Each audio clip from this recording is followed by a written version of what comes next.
Hey guys, it's me Jimmy, back with another silly video here. Before we jump into the main content, I just want to thank you guys so much. 1,000 subscribers is insane. Oh my god, like, that's really cool. Thank you so much. I don't know how to, wow, 1,000. And it keeps going up and you guys are just the best. I'm going to try and be more consistent here. I know I say that every video. I always say, I'm going to upload more videos now. And then it's like months between uploads. But I'm also right now fed up with Instagram and how bad it is. So I'm going to try and make YouTube my main platform. Start moving away from like putting a lot of effort into Instagram and just putting more effort into YouTube here. Because I find it more fun. It's more rewarding. And also now I am monetized. So that is definitely a little extra incentive for me to do more stuff here. But I just want to keep bringing you guys wacky stuff. On my Instagram I'll do like polls of what you'd like to see. Also, I might start doing memberships. I don't know. That's all for future me to worry about. You're here for an actual video. So now, I don't know how much you guys know about autism, but what I have gleaned in my past few years of being autistic is you get one thing that you're really into in like middle school and it never leaves you. And mine's Mission Impossible, as you can see here. Ooh, limited edition poster from the release of Dead Reckoning. And it says, Dead Reckoning, you can't see it. It says Dead Reckoning Part 1. Because, yeah, it's like retcon the name. I don't know. I'm not going to get into that now. But I thought it would be really fun, that I'm kind of back in the throes of my Mission Impossible phase, to try and explain the entirety of the franchise purely from memory. And I took my glasses off, the camera's a little ways away, there's no script here, right? All I can see is the book that this is propped up on, and it's a copy of Animal Farm. So not really much there helping me. So basically, we're gonna start from the top. Alrighty, so Mission Impossible 1, pretty fire. We start out, we have the Impossible Mission Force, a team or a organization of covert operatives within the United States government that work to stop international terror. Our main character, Ethan Hunt, played by Tom Cruise. He's our weird little Midwestern guy who's really good at spycraft and is kind of like a Mary Sue character if you're a male. I love him. Anyway, he's stationed out in Prague. There's some sort of letter drop happening at a party. Oh no, his whole team dies. He's the only one who survives. He tries to call up headquarters. He goes, Statcom 7, Western, Europe unsecured, requesting immediate extraction. And the guy's like, okay, I got you. So, Ethan Hunt meets up with our IMF higher up, and he's like, actually, since you're the only one who survived, we think you're a mole, because this was a mole hunt, and there's someone giving data from the IMF to other people, and so now you're wanted by the IMF and CIA and everyone in the government. Oh no, this isn't good. So then Ethan has to go in and blah blah blah, steal that list they were originally trying to get from that first party, that knock list of agents. He has to go in, steal it from the CIA. Really cool scene where he drops down, you know, the iconic one that everyone knows about. Oh wait, knock list? Ugh. Looks like that. Looks like that. Oh, and zoom in. Zoom in. Enhance, enhance. Ethan, Benji, we'll get to him later. So, he has to go in and steal this knock list from the CIA headquarters in Langley. And he hires Luther. Oh, Luther Stickle, my goat. He's like the cool tech guy. So, he comes into play. He's in every single movie. He's kind of like the go-to tech guy. So, Ethan ends up stealing that list, brings it to the lady Max, who he's stealing it for, to like, it's this whole thing to bring her in and like take her whole organization down, but also prove his innocence to the IMF. Turns out, one of the guys at the IMF, or one of the people on his team that had died, didn't actually die. What? And he's still alive and he's trying to get the knock list for himself, to sell to everyone else. Oh no! So Ethan and him have this whole thing, there's like a train and a helicopter and a tunnel, and it's awesome, and it's really cool, and I don't remember if he dies or not, but now we're all good. Oh, sorry, Ethan, we were wrong. You actually do care about global security. Now, second movie. This one's really bad. If you're watching these in order, skip it. But it's really fun too. So, and also it's entirely retconned. It is it's canonical, but they never bring it up again. Like, the movie happens, and then we're done. It came out in 2000, and you can tell. There's a lot of long hair and a lot of electric guitar. So, Ethan Hunt, he's in Australia. Oh, what's happening in Australia? Well, there are these guys from this pharmaceutical company that have this disease that can kill you in 24 hours. Oh no, that's not good. So there's this whole thing where this ex-IMF agent steals the chimera, which is the disease, and he's like, I'm gonna get it, and I'm gonna give it to everyone in Australia and then everyone in the world. Yay.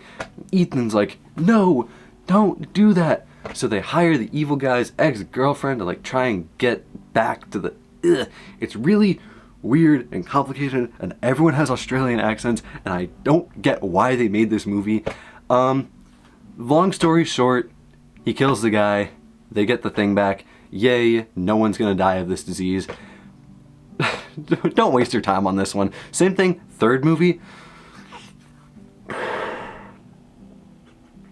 Okay, context. I have watched some of these other movies over 50 times. Fifth movie, I have watched at least 55 times. Most of them in a span of 30 days. I've only watched the third movie 1.5 times. All you need to know about this movie is that it's bad, it's awful, and it sucks. Urgh. They try and make Ethan straight, which he's not. Ugh. We're gonna get to that later. The good part about this movie, it introduces Benji. Best character of them all. Basically, the whole thing is like, oh, Ethan gets married to this lady, and then, oh no, this evil guy is like, oh, you're an agent, I'm gonna try and kill your wife. And then, so they have to like fake her death, blah, blah, blah, so that she's not in harm's way. And I know this seems relevant to the rest of the plot. It probably seems like, oh, I should know this to watch the next movie, because it ties in. It doesn't matter. It literally does not matter. You do not have to watch this movie. It's so bad. Save yourself. And all the stunts are so lame too. Oh my god. It's save yourself. Why I said I watched it 1.5 times is because that second time I just skimmed through for all the bits Benji's in, because he's so funny. I love Simon Pegg, like actually funniest guy ever. Okay. So that's all the questionable parts of Mission Impossible. Let's get into the gold. Ghost Protocol. Number 4. Absolutely goated movie. It's so good. So the movie starts out and you have this guy. He's running. Oh, he's got something. He's got a file. Oh. I don't want to do any cuts in this video. I'm going to be honest. I'm going to upload the raw footage. That'll be funny as hell. Anyway, this guy, he's got a duffel bag. He's running away from people. Oh no. What? There's a lady in front of me. Pow, pow, pow, pow, pow, pow. The guy's dead. Oh no. This lady has classified documents that he had in his briefcase. That's not good. Cut. We see Ethan Hunt. He's in Russian prison. Why isn't he in a Russian prison? We don't know. Now, Benji and this other lady, Jane, come to break him out. Really cool sequence. Got a great Dean Martin song. It's like, ain't that a kick in the head? Anyway, he breaks out of Russian prison, has the guy who is feeding him information, also breaks him out. Wow, we're doing so great. Oh my goodness. Except we're not, because Jane and Benji were on that mission with the guy from the very start of the movie who got killed by that French assassin lady, and oh no, the files he had were nuclear launch codes. That's not good. We don't want those getting out. So they have to go and wait. Let me figure out what actually. They go and they're like, oh, blah, blah, blah, we need to break into the Kremlin because something, I forget. It was like to check what files were missing. Yeah. So they break into the Kremlin, which for those who don't know, it's like Congress, but Russia. Yeah. Ethan and Benji are disguised as like generals, and then Jane is outside doing like reconnaissance stuff. They get in. Oh no, the files are wiped. They're not there. And then as they're on their little intercom thing talking to each other, someone piggybacks their frequency, and uh-oh, this guy's gonna blow up the Kremlin. That's not good. So Ethan and Benji have to get the hell out of there. As they're getting out of there, Ethan sees someone walking the opposite direction, going like, bah, bah, bah, bah, with a briefcase. What? But he pays no mind to it right now. He just needs to get out of the building. So he's running. Some of the best action movie running and the music I've ever heard. There's a really cool bit. It's like action movie music, blah, blah, blah, blah. And then he gets out, he has his disguise on, and the music switches to like a Russian Imperial March. Oh, it's so sick. Watch this movie. Anyway, so he gets out, then he sees that person with the briefcase. He's like, oh, let me try and tail him. But before he can, the Kremlin explodes. Cut to black. Now he's in a Russian hospital, and this agent is like, hey, I knew you blew up the Kremlin. I'm gonna make sure you pay for it, but in a heavy Russian accent, which I cannot do without offending someone. Sorry, guys. And Ethan's like, wait, no, that wasn't me. But the Russian's like, I don't care. Like, you're American. I don't believe you. Which, fair enough. Time check here. Got 30 minutes left. Okay. Well, consequently, that's like 30 minutes into the movie. Okay. So then Ethan escapes the prison. He is like, oh, shoot, this isn't good. The IMF secretary happens to be in Russia at the same time, picks him up. We meet William Brandt, played by Jeremy Renner, the most useless character in this entire franchise, but I love him. I wish there was an app. I could talk about Jeremy Renner's character. Anyways, I digress. So the IMF secretary is like, hey, because you just blew up the Kremlin, the president shut down the IMF. So Ghost Protocol, whatever you guys, this last mission, it's gotta count, guys. You gotta make it count. So Ethan's like, brrr, draws on his hand, shows it to Brandt. Hey, who's this guy? Because you're the analyst. You should know. So they learn, hey, the guy who was walking out of the Kremlin with that briefcase is actually like a nuclear scientist turned terrorist, and he now has nuclear launch codes. He has the briefcase that you need to put the codes into, which is not good. You don't want someone having the launch device. So they all kind of meet back up again. It's Ethan, Brandt, Benji, and Jane. The IMF secretary just got shot. What? So they're Ghost Protocol, they're all disavowed. This isn't good. This is like, they got one shot to do this, and oh no, we need to make sure we can get those launch codes and get like all the stuff back, be able to bring in, what's the guy's name? Cobalt is the name of the terrorist, and then he's got like his associates. So they're like, we need to be able to bring him in and make sure he doesn't do anything crazy, like start a nuclear war, because that's what he wanted to do. So they orchestrate this meeting in Dubai, in the Burj Khalifa, tallest building in the world. Some of the coolest sequences happen in this. It's awesome. So, I don't know, there's a whole snafu when they're trying to do the meeting, because it's going to be between one of Cobalt's associates, Wistrom, and Moreau, who is the French assassin from the very start of the movie, who killed the one IMF agent. What? So there's like a whole snafu happening in the Burj Khalifa. Everyone is there early. They can't get into the surveillance system. So Ethan has to climb like 29 stories up on the outside of this massive building. It is insane. And this is a little late to bring this up, but the stunts get more and more crazy as the movies go on. If you don't know, Tom Cruise does all his own stunts. Like, this isn't just, oh yeah, it's like a room full of green screens and like half a No. They went to the Burj Khalifa. He was on the outside of that building. I'm gonna put up pictures so y'all can see. It's insane. Anyways, things do not go well. The deal goes south. Turns out Wistrom wasn't actually there, and it was Cobalt the whole time. He had the masks. They go like, bleh. Yeah, it was Cobalt in the mask, and now he has nuclear launch codes. So, everyone gets mad at each other, And we learn Brant isn't actually who he says he is. Really, he's an ex-IMF agent who like then left the field because there was this whole setup. Remember Ethan's wife from the last movie that I told you to forget about because you really don't need to care? Well, everyone in the IMF right now thinks Ethan's wife is dead.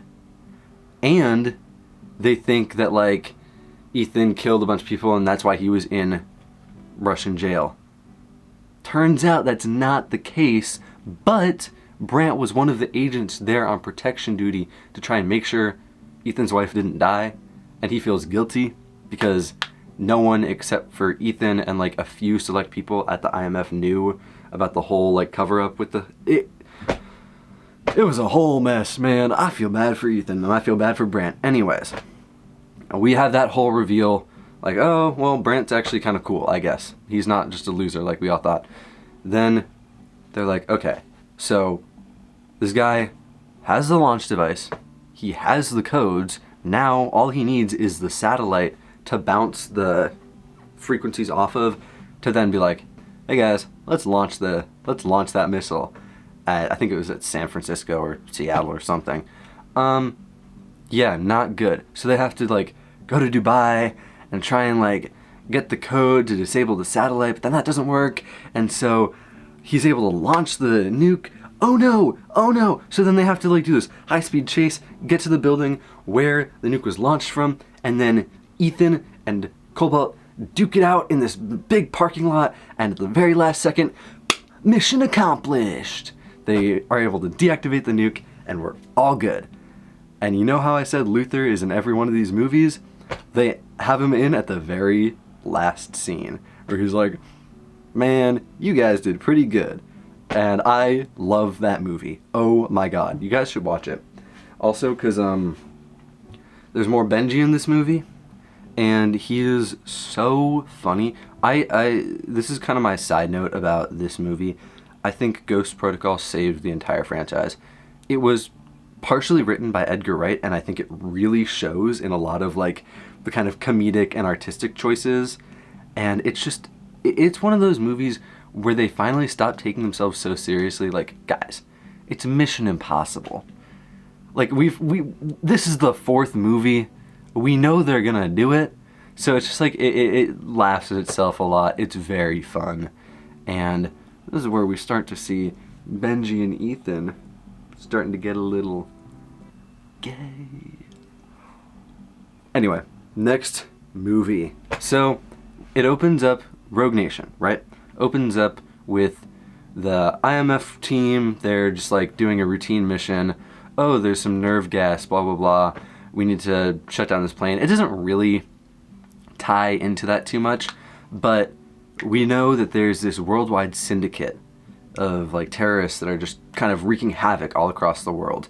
And they've been tracking this syndicate over the last few years, and it hasn't really accumulated in anything massive. There's a really cool stunt at the start where Tom Cruise holds onto the side of an airplane as it takes off, and they had to do this like 5 times, or more than that. It was insane. So they're able to like recover this nerve gas, and it kind of adds to like, yeah, maybe there is like this whole like worldwide syndicate of like, I don't know, this isn't good. We finally are starting to get proof that this exists, because it's been very hard to track them.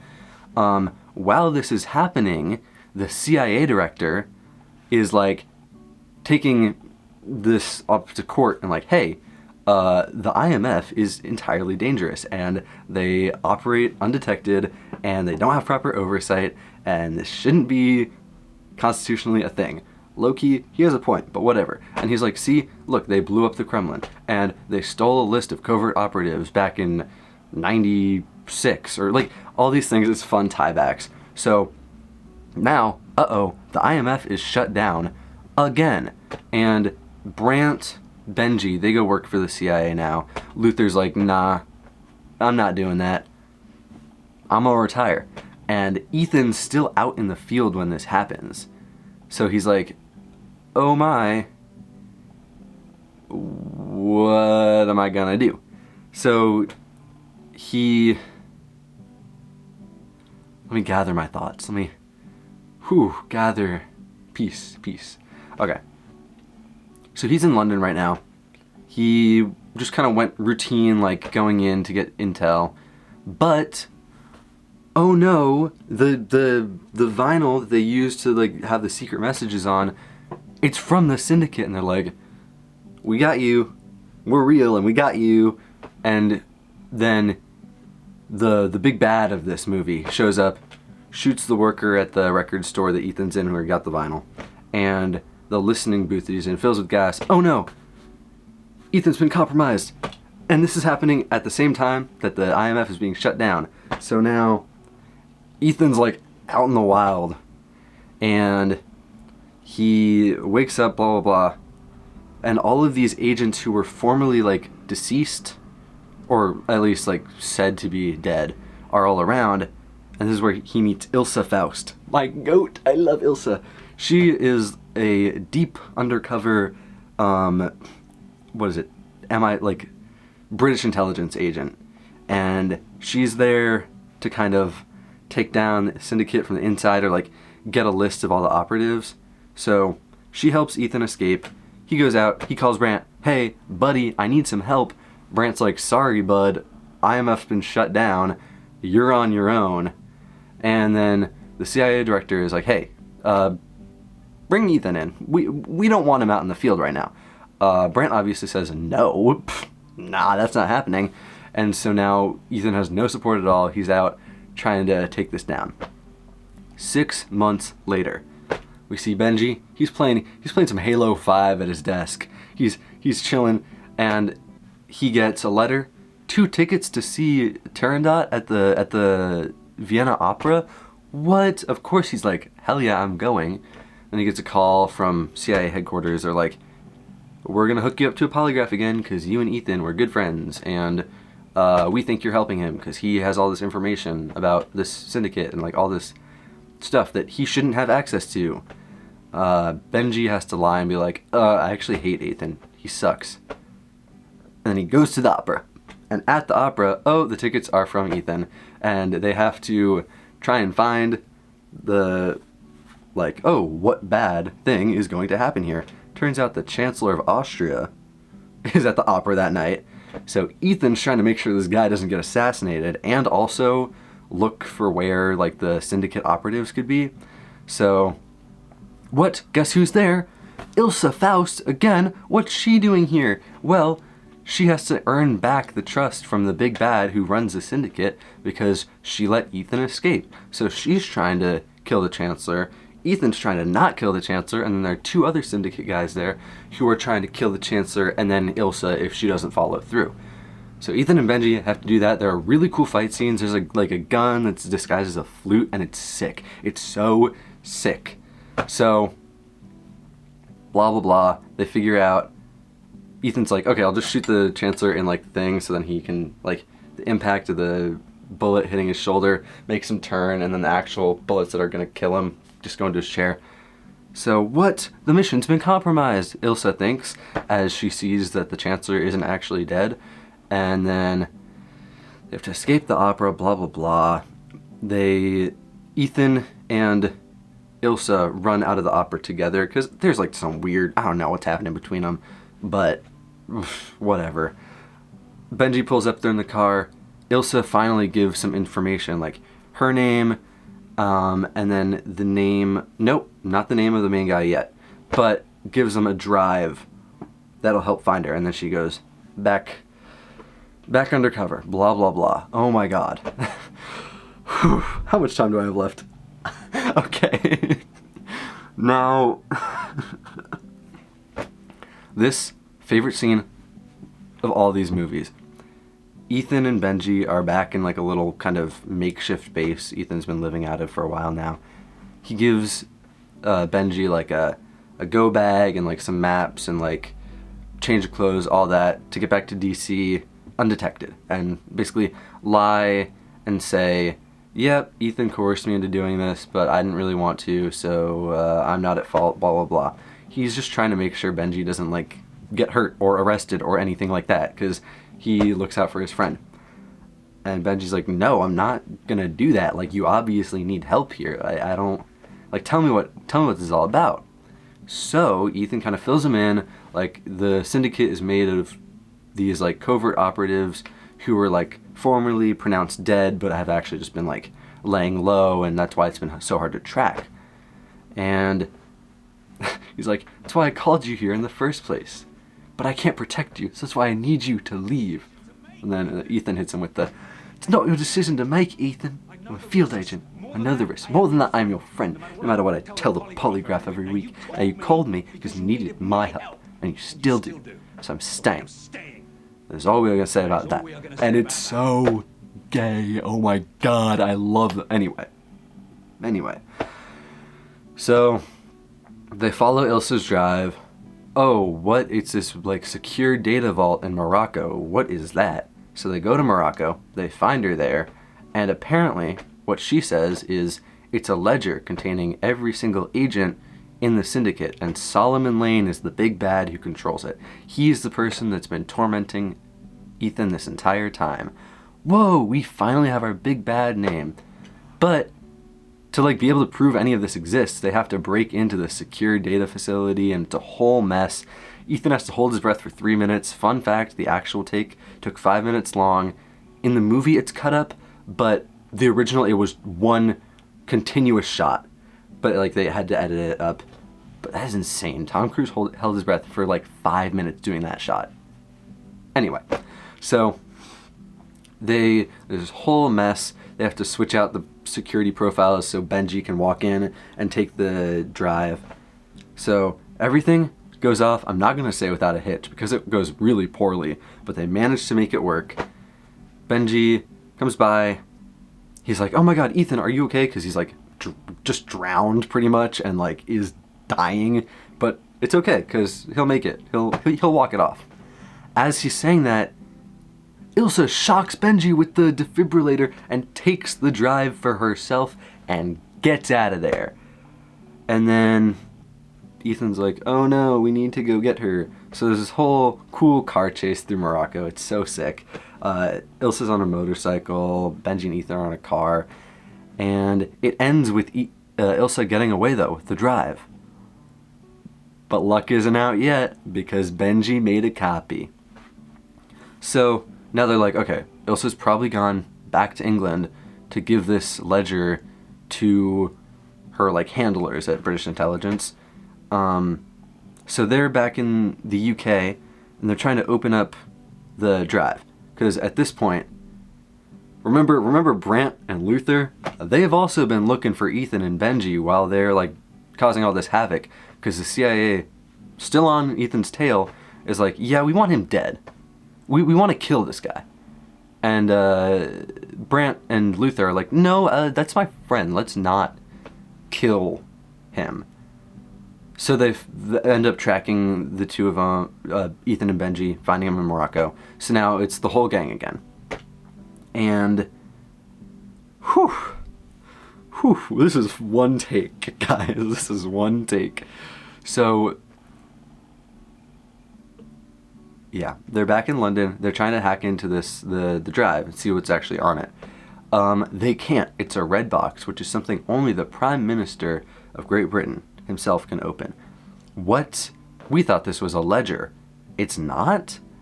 Turns out it's an entire vault of bank accounts holding millions of dollars because the British intelligence agency was trying to set up the syndicate, but the Prime Minister was like, no, because that's like so irresponsible and giving me way too much power. I don't want to do this.